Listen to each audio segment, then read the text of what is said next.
Hello everyone and welcome to our second lecture in the first unit here in AP World History Modern, and this one is on Dar al-Islam. So let's get started. So to kind of set the stage for you guys and give you a little bit of understanding of the Islamic world before the beginning of this course, we're going to start in 661, which is after the rule of the rightly guided caliphs ends, or right when it ends. In the beginning stages of kind of the secondary beginning stages of Islam. So in 661, the Umayyads gained control of the Muslim Caliphate, so the Muslim Empire. And what ultimately ends up happening during this period is this causes the Sunni-Shia split between Muslims in terms of who they believe should be the actual caliph or leader of Islam. Now there's a third division known as the Sufis, who go on to live a life of devotion and poverty within the actual religion. We'll talk more about them specifically later on in this lecture, because they play a big role in the expansion of Islam during this stage that we talk about in this course.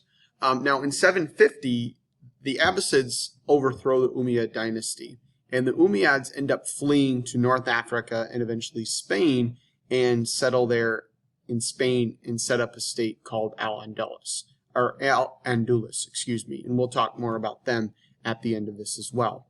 Now the Abbasids, they moved the capital of the Muslim Caliphate from Damascus to Baghdad, and they do it because they want to try to consolidate their power. Plus, Baghdad is this very influential intellectual city, and it lies on one of the main trade routes of the Silk Road. So it's a good place to have a capital, because Damascus sits right about here, Baghdad's right about here. So it's much more centrally located and on a much better trading route.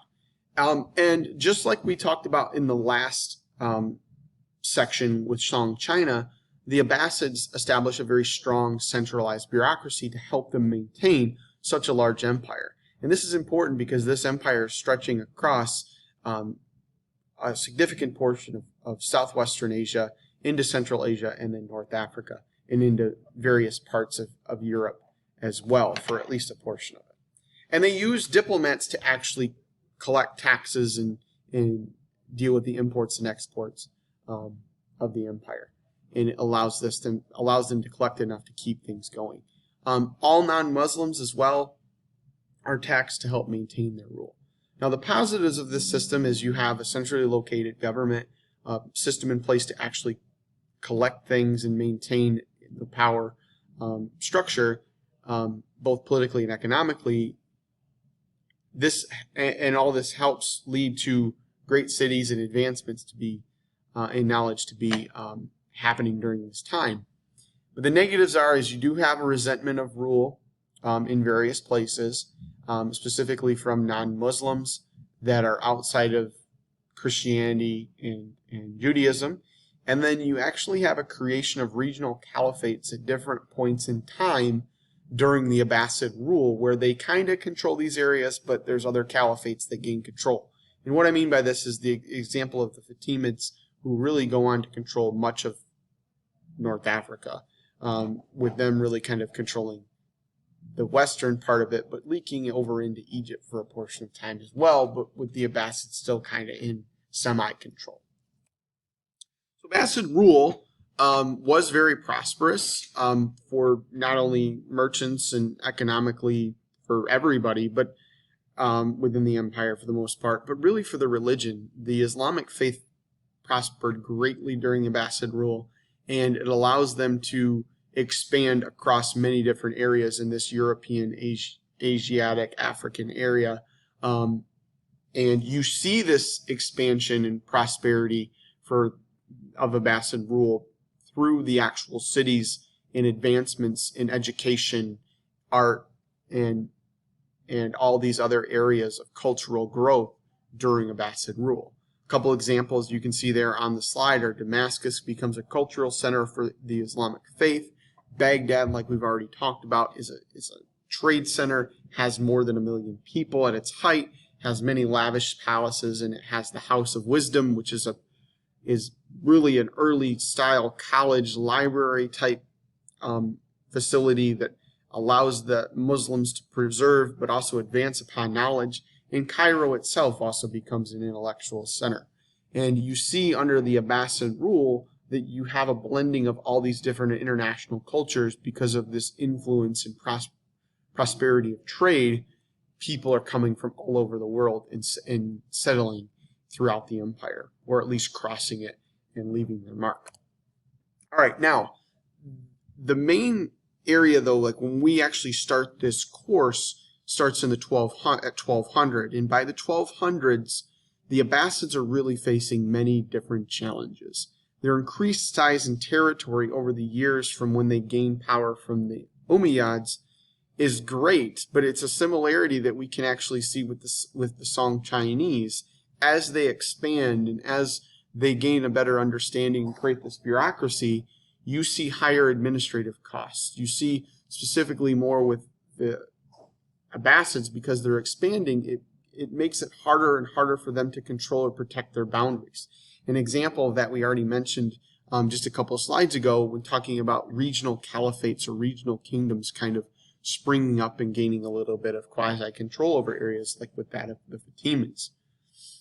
But the two main problems that the Abbasids are going to face by the 1200s are invasions, which we're going to talk about each of these specifically in the next couple of slides, and shifting trade routes. So as trade routes shift to the north and to the south, but more to the north, you see a loss of money and power, because now no longer are those trade routes directly going through the Abbasid areas of control, which means that they're losing out not only on necessarily basic trade, but they're losing out on the possibility of actually taxing trade routes as well. So you start to see Baghdad in particular fall in and start to decline in its prestige. So the four invasions that we're going to talk about that are significant for the Abbasid fall or decline are as follows over the next two slides. The Egyptian Mamluks, they are the first ones to really consider to talk about in this example, they're Turkish slaves that come from Central Asia. So really they kind of came from this area over here and then made their way into the empire. Primarily they made their way into the Abbasid Caliphate as slaves and fighting as soldiers, and then gaining their independence through their prestige on the battlefield. But eventually what ends up happening is a significant group of Mamluks seize control from a weakened Abbasid state in Egypt and establish the Mamluk Sultanate. And they're going to have this sultanate for quite some time, and it's going to be a strong basis of power in Egypt for them until the Age of Exploration and the Portuguese and other Europeans finding routes around this area. But until that, they're earning a lot of money as facilitators of the cotton and sugar trade between the Islamic world and the East and the West. Now, the second group are the Seljuk Turks, and the Seljuk Turks are another group that come from the Central Asian steppes, primarily in the same region as that of the Mamluks, but they come to control much of Central and Southwest Asia. You can actually see on this slide, this is actually the size of the Seljuk territory at its greatest extent. I believe in the year 1092 is when this one's actually being taken from this map, but don't quote me on it. They actually conquer Baghdad in 945, so the Abbasids actually lose control of it for quite some time. But the Seljuk Turks, in their expansion, they actually start to mix with the Persians, which would be their main homeland is here in present-day Iran or Persia, and they link themselves with that, establish their leading figure to be known as the Sultan. And when the Seljuks actually take control of the Abbasid territory, the Abbasid Caliph actually gets reduced from a political leader to a religious leader in his power spectrum, and they're subject to follow the Seljuk Sultan.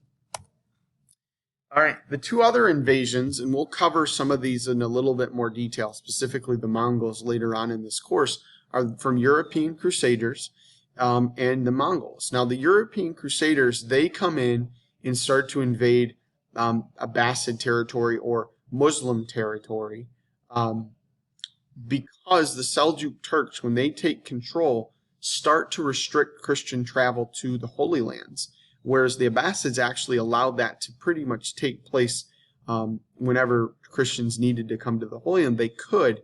And with this loss of access to the Holy Land, it's one of the reasons the Crusades begin. Another is the pushing by the Byzantine Emperor asking Christian Europe for help, but that's for another time and another course, really here. But Pope Urban and the Second European Knights are able to organize significant groups of crusaders starting in 1095 to actually go on campaigns to reclaim the Holy Land, and there's going to be 9 different crusades for the Europeans to try to reclaim it. Now, the Seljuks are going to confront the Europeans across these various crusades, one of the most famous being Saladin in the late 12th century in the Second and Third Crusades, fighting King Richard here as an example, and this is Saladin in this picture. Now, we're going to move on to the last set of invasions here, with it being the Mongols, and we'll talk much more detail about who these people are a little bit later in this course, so we're just going to briefly touch on them here. Well, in 1258, the Mongols, they are able to sack Baghdad and take that city, burn it primarily to the ground, and this is important for 2 reasons. One, Baghdad is essentially destroyed, and 2, the Abbasid Caliphate, this is the end of it. And then eventually what's going to happen is the Mongols are going to establish control over much of this territory of the territory of the old Abbasid Caliphate, and they're going to call it the Ilkhanate, or it's going to be known as the Ilkhanate. Now, they're ultimately going to actually adopt Islam in this territory over time, so there is going to be a benefit there for Islam moving forward. And then lastly, the Mongol invasion is actually only stopped by one of the other invading groups that we talked about previously, the Mamelukes in Egypt.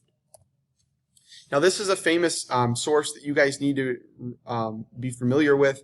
This is actually a primary source that's a representation of the Mongols sacking Baghdad in 1258. All right, this map here is an important map to kind of show you guys kind of everything that we were talking about of the the Abbasid Caliphate and them losing their territory over time. And you can see this is the extent, this line right here is the extent of Dar al-Islam by the year 1200, so the starting of this course, which is in effect what you guys saw in on the title slide of this lecture. All right, just a few more here.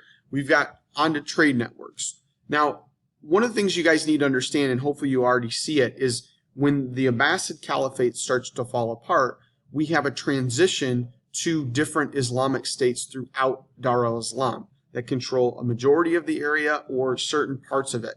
So when we look at Dar al-Islam for the sake of this course at the beginning, we're not talking about one group of people, but there are things that are continuous across these. In particular, one being trade. Sea trade and land trade, whether it's using the Red Sea and the Mediterranean Seas and the Arabian Sea into the Indian Ocean basin, or the land routes over the Silk Road from China to Afro-Eurasia, are very beneficial for Islam in the various states during this period. You only have one language and one currency across many of these areas. You should think of what are the benefits of this. It helps facilitate trade. It helps facilitate connections across different areas. Secondly, here we actually have banks that are set up to help with credit. They're called SACs, or at least the establishment of SACs. SACs are like checks. It's the beginning stages of a check, and this is a benefit. You can think about why would that be a benefit to set up credit across this empire. Well, think about it.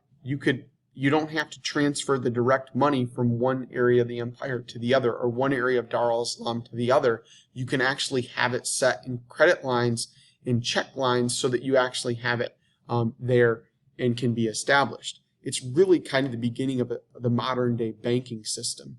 And we've already talked about this in some instances with the Abbasids, but this is going to continue itself as the Abbasids fall by the wayside and the Mamluks and the Seljuks gain control, is cities explode and become these cultural centers for learning and advancements and achievements in the arts and sciences and cultural fields.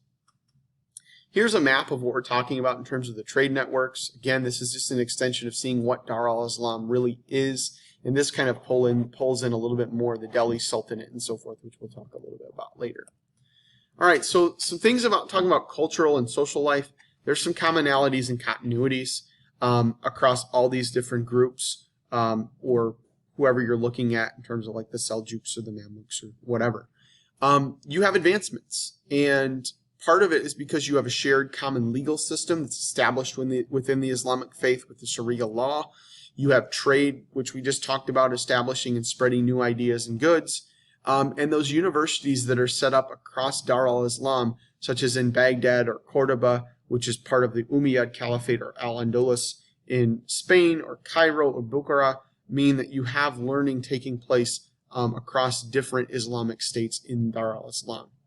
You also have several cultural continuities that are taking place because of these things that I just mentioned.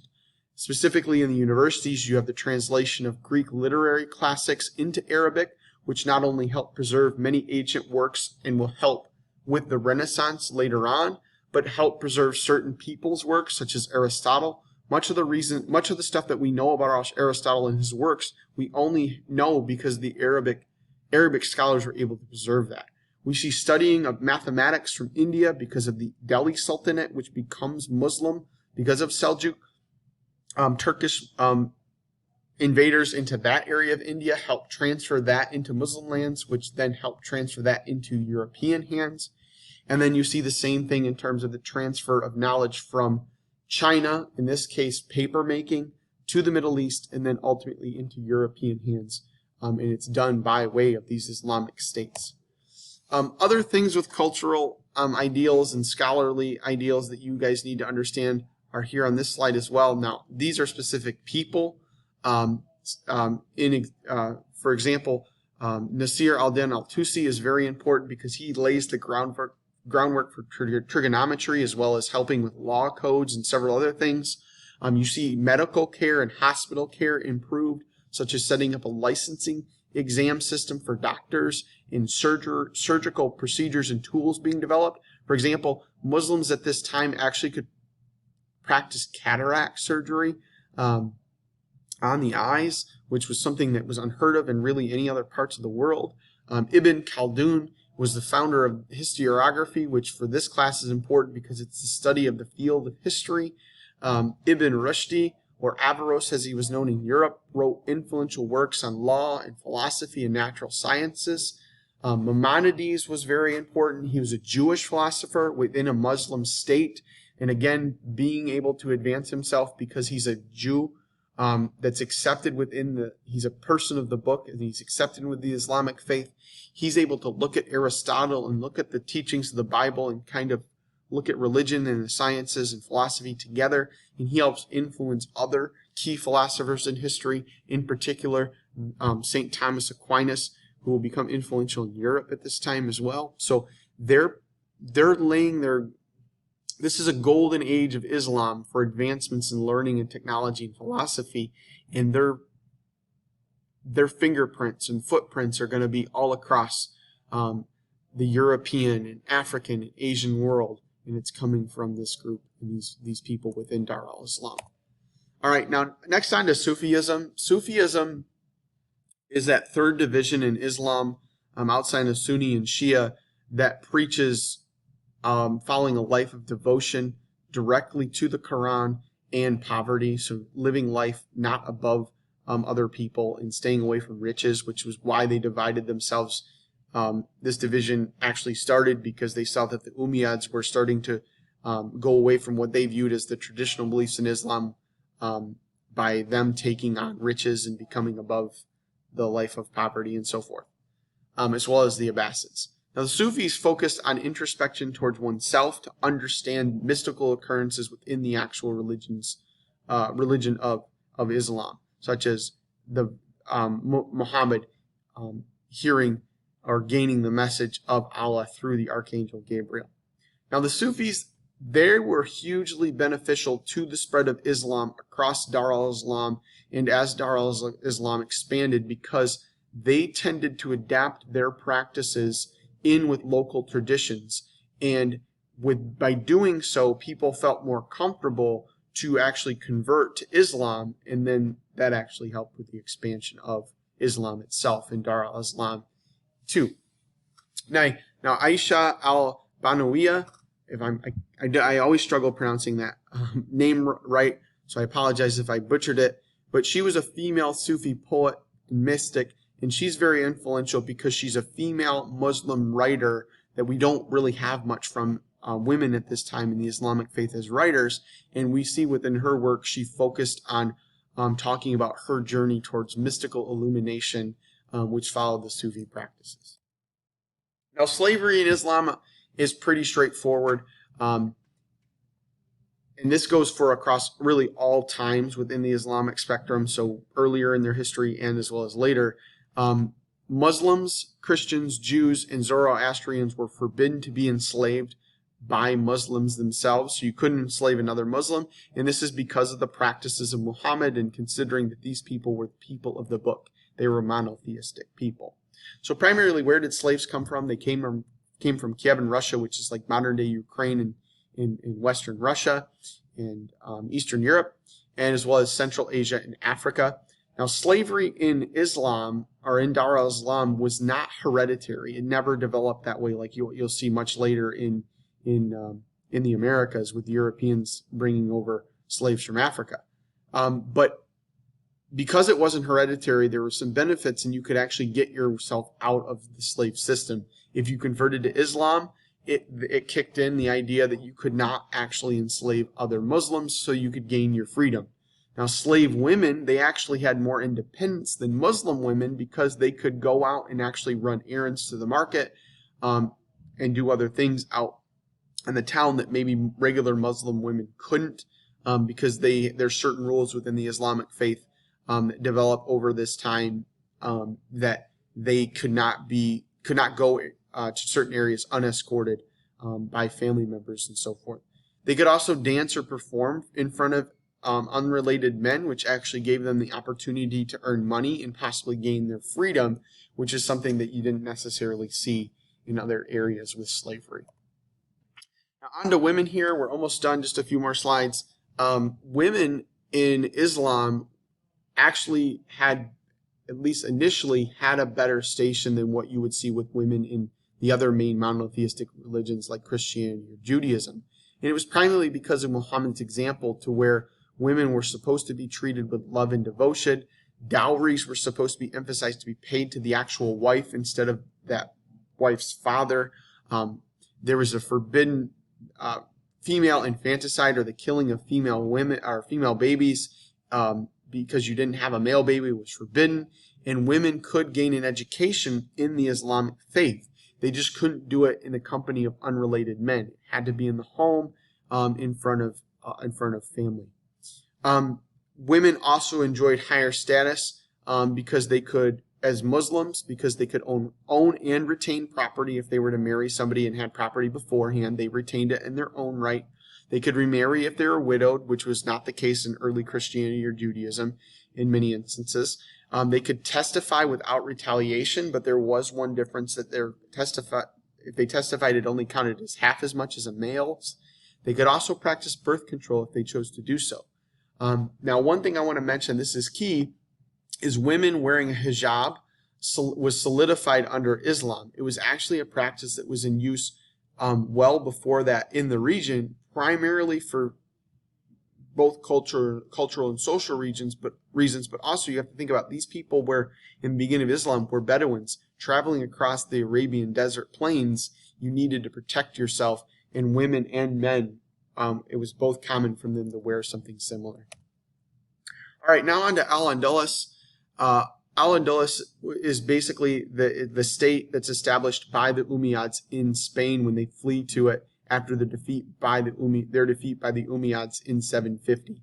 So they flee to North Africa, eventually move across the Straits of Gibraltar and take over Spain and establish this state there. And their capital is established in Cordoba. And Cordoba becomes this great center for learning as well as a religious hub with the great Muslim mosque here. You can actually see the inside of it in this picture. Cordoba's here in southern Spain. And actually during this time, because of the advancements in learning that we've talked about, the largest library in the world was established in Cordoba during this golden age that we're discussing in this period of Dar al-Islam. And primarily in Spain itself, or Al-Andalus, the Islamic state here was a very, very rich climate for toleration between Christians and Jews with Muslims, with them being people of the book. So you see a promotion of learning, religion, and trade, and this is actually where you see them open up. They're open up to trading goods that come all the way from the Far East, Southeast Asia, and China, and they're introduced to Europe. And I've bolded this question here because what effect is this going to have?